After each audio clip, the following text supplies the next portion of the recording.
ठीक है।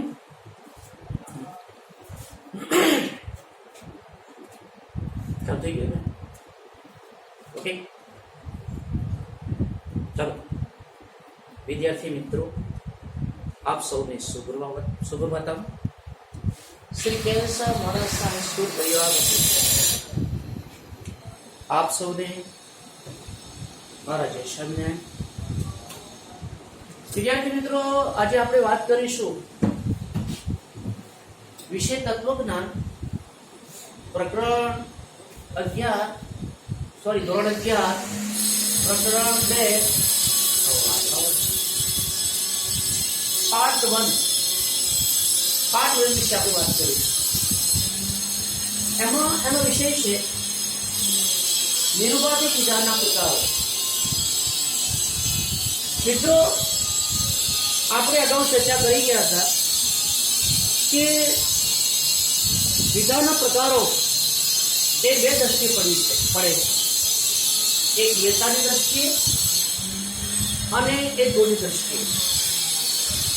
નિરૂપાધિક વિધાનના પ્રકારો બે દ્રષ્ટિએ પડી છે, એક યથાની દ્રષ્ટિએ અને ગુણની દ્રષ્ટિએ। આપણે યથાની દ્રષ્ટિએ બે પ્રકારો જોઈ ગયા, સર્વદેશી વિધાન અને એકદેશી વિધાન। જ્યારે ગુણની દ્રષ્ટિએ બે પ્રકાર પડ્યા, વિધિવાચક વિધાન અને નિષેધવાચક વિધાન। આટલું ખાસ ધ્યાન રાખજો, તમે આટલી વાતની પરિચિત છો તો વિધાનનો ગુણ અને વિધાનની યથા આ બંને જો ભેગા કરીએ તો નિરૂપાધિક વિધાનના 4 પ્રકારો પડે છે। ફરીથી રિપીટ કરું છું મિત્રો, અગાઉ આપણે શીખી ગયા છીએ કે નિરૂપાધિક વિધાનના જે 4 પ્રકારો પડે છે એમાં પહેલા યથાની દ્રષ્ટિએ બે પ્રકારો પડે છે, પછી ગુણની દ્રષ્ટિએ બે પ્રકારો પડે છે, યથાની દ્રષ્ટિએ બે પ્રકાર પડે છે, એકદેશી વિધાન, યથાની દ્રષ્ટિએ બે પ્રકાર પડે છે, સર્વદેશ બે પ્રકારો પડે છે આપણે, અને એ બે પ્રકારો આપણે જોઈએ સર્વદેશી વિધાન અને એકદેશી વિધાન। ગુણની દ્રષ્ટિએ બે પ્રકારો પડે છે, વિધિવાચક વિધાન અને નિષેધવાચક વિધાન। તો વિધાનની યથા અને ગુણ એ બંનેને જો ભેગા કરીએ તો નિરૂપાધિક વિધાનના 4 પ્રકારો પડે છે। આ ખૂબ જ અગત્યની વાત છે મિત્રો। તમારે પ્રકરણ નંબર 2 ની અંદર આટલી વાત તો તમને એની સમજણ હોવી જોઈએ કે નિરૂપાધિક વિધાનના પ્રકારો જે પડે છે એ યથાની દ્રષ્ટિએ અને ગુણની દ્રષ્ટિએ એ બંનેને ભેગા કરીએ તો નિરૂપાધિક વિધાનના 4 પ્રકારો પડે છે।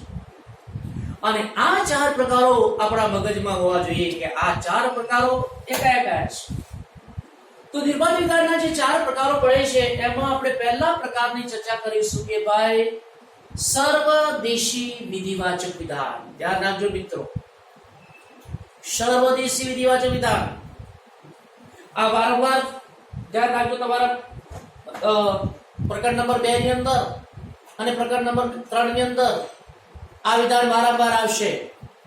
અને આ વિધાન વારંવાર આવે, તમે જો સર્વદેશી વિધિવાચક વિધાનને ઓળખી નહીં શકો તો તમને ખબર નહીં પડે કે આ વિધાન કયા પ્રકારનું છે। માટે આપણે પહેલા સર્વદેશી વિધિવાચક વિધાન કોને કહેવાય તો આ સર્વદેશી વિધિવાચક વિધાનને એ ટૂંકની અંદર હા વિધાન અને અંગ્રેજીમાં એ વિધાન કહેવાય છે। ગુજરાતીમાં હા વિધાન અને અંગ્રેજીમાં એ વિધાન કહેવાય છે।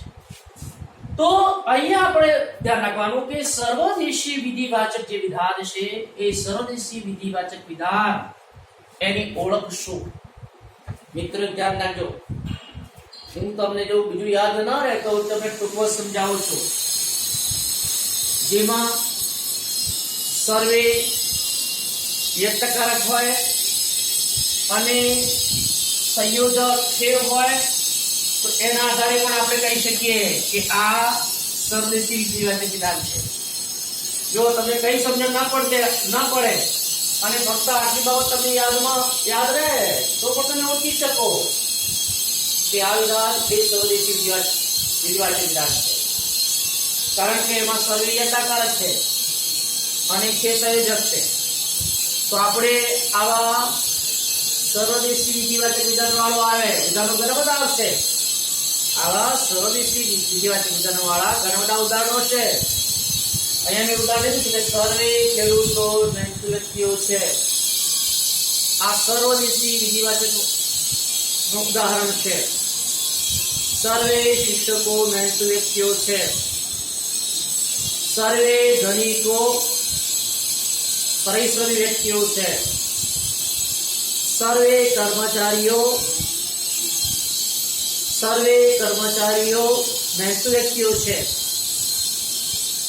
સર્વે સ્ત્રીઓ સહનશક્તિવાળી વ્યક્તિઓ છે.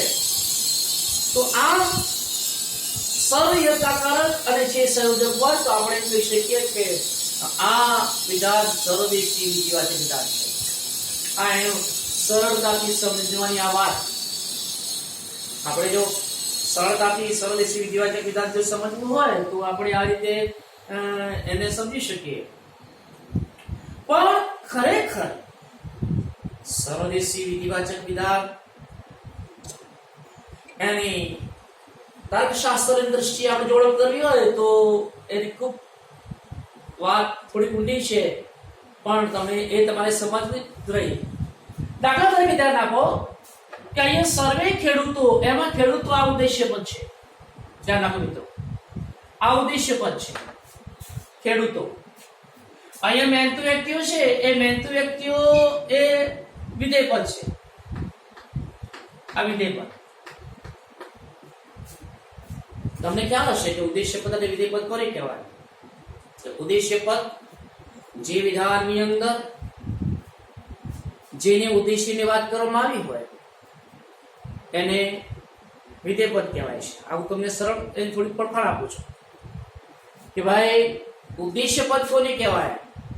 તો ઉદ્દેશ્ય પદ એને કહેવાય કે જે નિરૂપાધિક વિધાનમાં જેને ઉદ્દેશ્યની વાત કરવામાં આવી હોય તેને ઉદ્દેશ્ય પદ કહેવાય છે. અહીંયા જે ખેડૂતો છે એ ખેડૂતોને ઉદ્દેશ્યની વાત કરવામાં આવી છે માટે ખેડૂતો એ ઉદ્દેશ્ય પદ છે. ધ્યાન રાખજો. પહેલા તો તમને ખ્યાલ હોવો જોઈએ કે ઉદ્દેશ્ય પદ કોને કહેવાય? જેને ઉદ્દેશ્યની વાત કરવામાં આવી હોય તેને ઉદ્દેશ્ય પદ કહેવામાં આવે છે. દાખલા તરીકે આપણે એક ઉદાહરણ લઈએ કે સર્વે રાજકારણીઓ મહેનતુ વ્યક્તિઓ. સર્વે રાજકારણીઓ મહેનતુ વ્યક્તિઓ છે. તો અહીંયા રાજકારણીઓ છે એ રાજકારણીઓ ઉદ્દેશ્ય પદ છે અને ઉદ્દેશ્ય પદથી ઉદ્દેશ્યની વાત કરવામાં આવી છે. ઉદ્દેશ્ય પદ છે ઉદ્દેશ્યની વાત કરવામાં આવી છે એટલે એને આપણે ઉદ્દેશ્ય પદ કહીશું. પછી એમ કહે છે કે સર્વે રાજકારણીઓ મહેનતુ વ્યક્તિઓ છે. જે મહેનતુ વ્યક્તિઓ છે વિધેય પદ છે. તો વિધેય પદ કોને કહેવાય? તો ઉદ્દેશ્ય પદના વિશે જે વાત કરવામાં આવે એને આપણે વિધેય પદ કહીએ છીએ. તો મિત્રો અહીં ધ્યાન રાખો કે સર્વે ખેડૂતો. તો અહીંયા ખરેખર સર્વદેશી વિધિવાચક વિધાન કોને કહેવાય? તો આપણે એની નોંધ લઈશું કે ઉદ્દેશ્ય પદના વર્ગમાં આવતા તમામ સભ્યો ખેડૂતો એટલે ખેડૂતોના વર્ગમાં આવતા તમામ સભ્યો, પછી ભારતના ખેડૂતો હોય કે દુનિયાભરના બધા ખેડૂતો એની વાત છે. ખેડૂતોના વર્ગમાં આવતા તમામ સભ્યોનો અને વિધેય પદ સાથે મહેનતુ વ્યક્તિઓ છે એ વિધેય પદની સાથે સંપૂર્ણ રીતે સમાવેશ થયો છે. એટલા માટે આ વિધાનને આપણે સર્વદેશી વિધિવાચક વિધાન કહીશું. ધ્યાન રાખજો મિત્રો, સર્વદેશી વિધિવાચક વિધાન કોને કહેવાય? તો આને સર્વદેશી વિધિવાચક વિધાન કહેવાય. ફરીથી રિપીટ કરું છું, પુનરાવર્તન કરું છું. તમને આ બાબત ન સમજાતી હોય તો તમારે ટૂંકમાં ધ્યાનમાં રાખવાનું કે જેમાં સર્વૈયતાકારક હોય અને છે સંયોજક હોય તો એ સર્વદેશી વિધાન થયો. એ સર્વદેશી વિધિવાચક વિધાન થયું. આ એની સરળ સમજૂતી છે. પણ જો સરળ સમજૂતીને તમને ખબર ના પડે અને જો તમારે એમ કોઈને વાત પ્રશાસન દ્રષ્ટિએ આ વાત વિધાનને સમજવું છે તો એ ધ્યાન રાખવાનું કે સર્વે ખેડૂતો ખરા પણ કેવા ખેડૂતોના વર્ગમાં આવતા તમામ સભ્યો નો સમાવેશ મહેનતુ વ્યક્તિઓ છે. આ વિધેય પદના વર્ગની સાથે સંપૂર્ણ રીતે સમાવેશ થયો હોય ત્યારે આપણે કહીશું કે આ સર્વદેશી વિધિવાચક વિધાન. તો મિત્રો આ સર્વદેશી વિધિવાચક વિધાનની ઓળખ થઈ. અને સર્વદેશી વિધિવાચક વિધાનને ગુજરાતી મહાવિધાન કહેવાય છે અને અંગ્રેજીમાં એ વિધાન કહેવાય છે. ગુજરાતીમાં મહાવિધાન, અંગ્રેજીમાં એ વિધાન. તો આમ સર્વે અને સેવા વિધાનો જેટલા વિધાનો આવે એ બધા જ વિધાનોને આપણે સર્વદેશી વિધિવાચક વિધાન તરીકે ઓળખીશું. તો તમને આમાં સમજણ પડી ગઈ છે મિત્રો. બે વખત ઉદાહરણ કર્યું છે એટલે સમજણ પડી ગઈ હશે. હવે બીજું વિધાન છે કે એકદેશી વિધિવાચક વિધાન. નિરૂપાધિક વિધાનનો બીજો પ્રકાર એકદેશી વિધિવાચક વિધાન. એકદેશી વિધિવાચક વિધાન એટલે શું? તો અહીંયા એને પણ ગુજરાતીમાં હ વિધાન, ટૂંકમાં હ વિધાન કહેવાય છે અને અંગ્રેજીમાં ઈ વિધાન કહેવાય છે. આ તો ધ્યાન રાખવાનું તમારે. હા વિધાન, હ વિધાન, ઈ વિધાન, આ ટૂંકની અંદર આપણે ધ્યાન રાખવાનું છે. તો એકદેશી વિધિવાચક વિધાન, તો એકદેશી વિધિવાચક વિધાનની અંદર એનું ઉદાહરણ જોઈએ તો કેટલાક ખેડૂતો આળસુ વ્યક્તિઓ છે. ધ્યાન રાખો. આપણે એટલી વાત તો સમજી લેવાની કે જેમાં કેટલાક અને કેટલીક યથાકારક હોય અને છે સંયોજક હોય એટલે આપણે સમજી જઈએ છીએ કે આ એકદેશી વિધિવાચક વિધાન છે. વિધિવાચક નકારાત્મક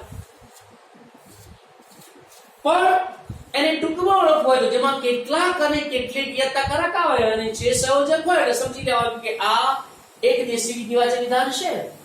એને ગુજરાતીમાં હ વિધાન અને અંગ્રેજીમાં ઈ વિધાન કહીએ છીએ. ગુજરાતીમાં હ વિધાન અને અંગ્રેજીમાં ઈ વિધાન કહીએ છીએ આપણે.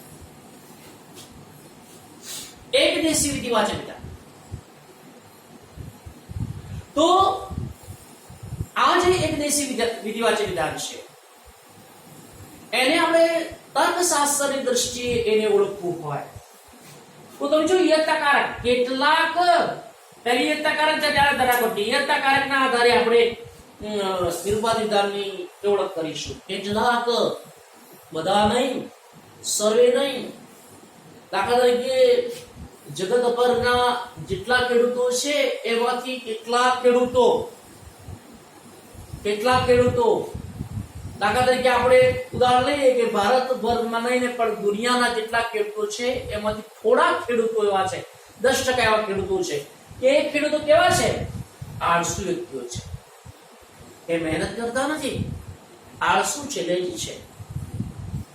એ લોકો એમની પાસે જમીન છે, મહેનત કરતા નથી.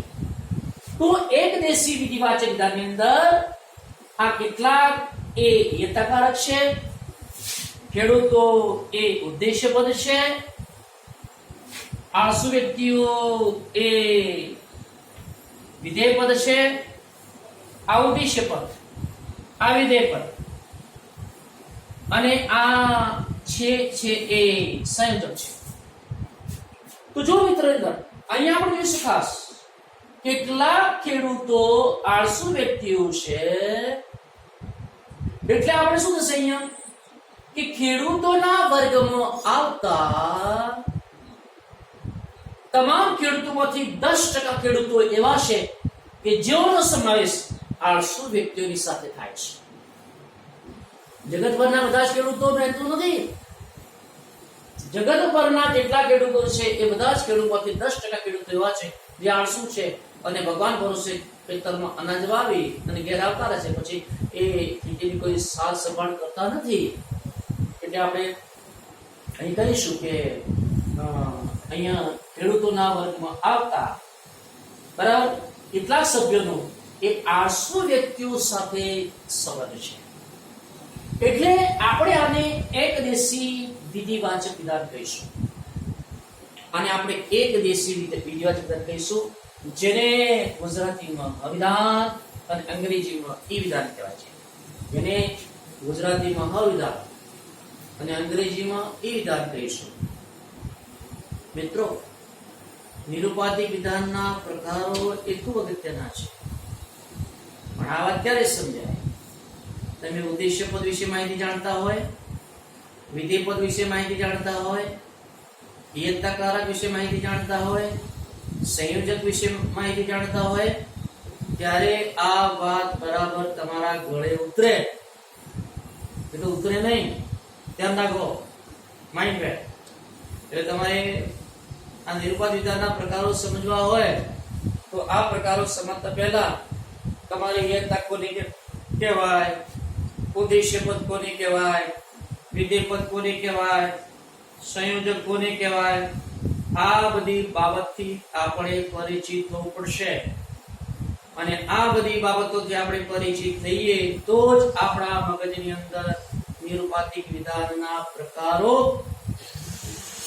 થી આપણે પરિચિત થઈશું.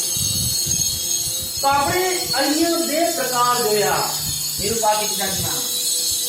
એક તો સર્વદેશી વિધિવાચક વિધાનની વાત કરી અને બીજી વાત કરી કે એક દેશી વિધિવાચક વિધાન.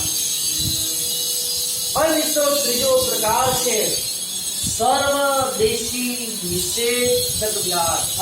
નિષેધવાચક વિધાન એમ પણ કહી શકાય. સર્વદેશી નિષેધવાચક વિધાન. વાચક શબ્દ લઈ શકું છું. અહીં પણ નિષેધવાચક વિધાન એ શબ્દ લઈશું આપણે.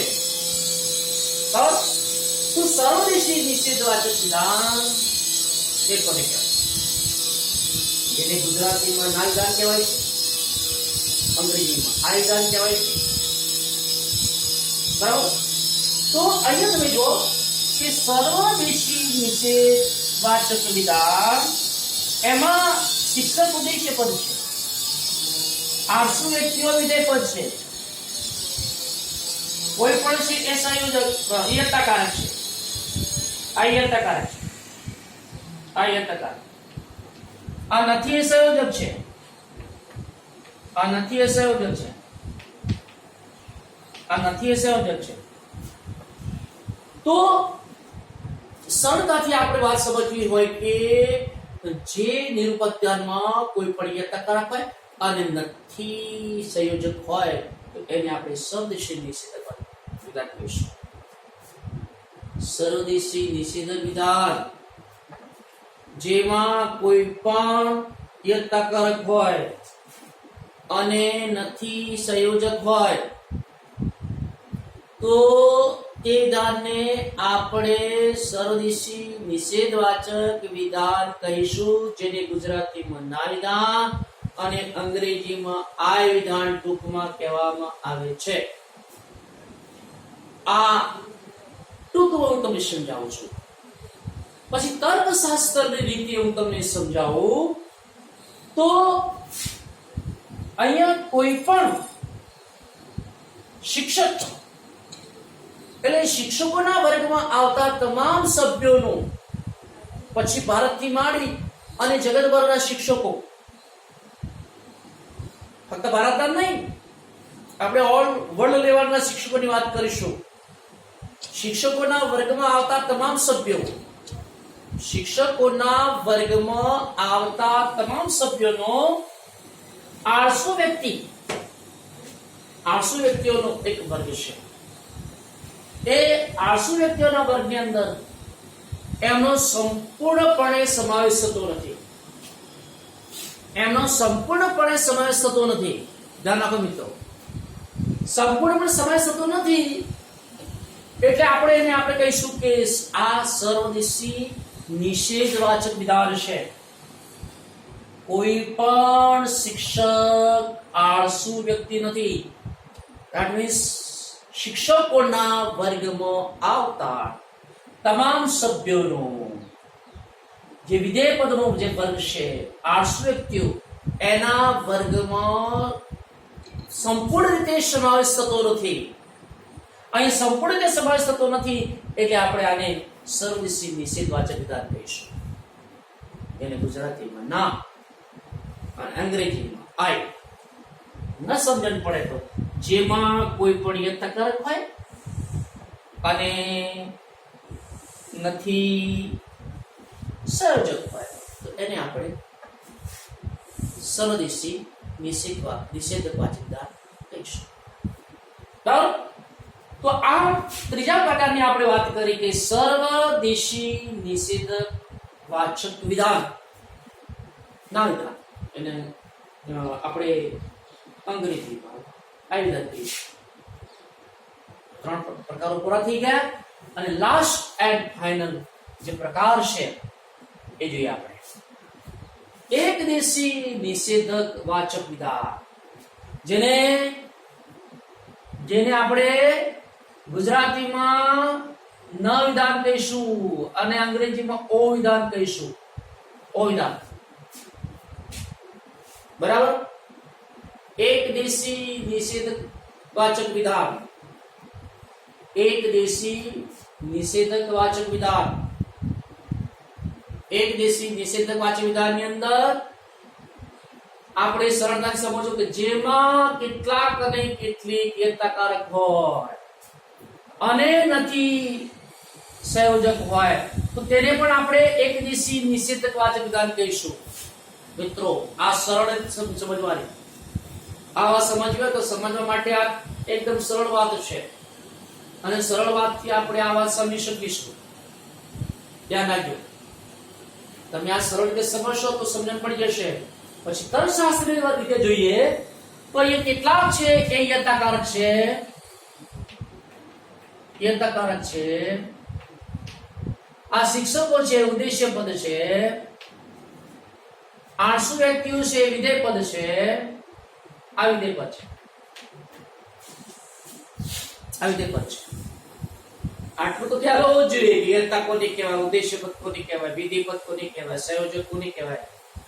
આટલી માહિતી તો આપણા મગજમાં હોવી જ જોઈએ અને આ માહિતી આપણા મગજમાં હોય તો જ આપણને સમજણ પડશે.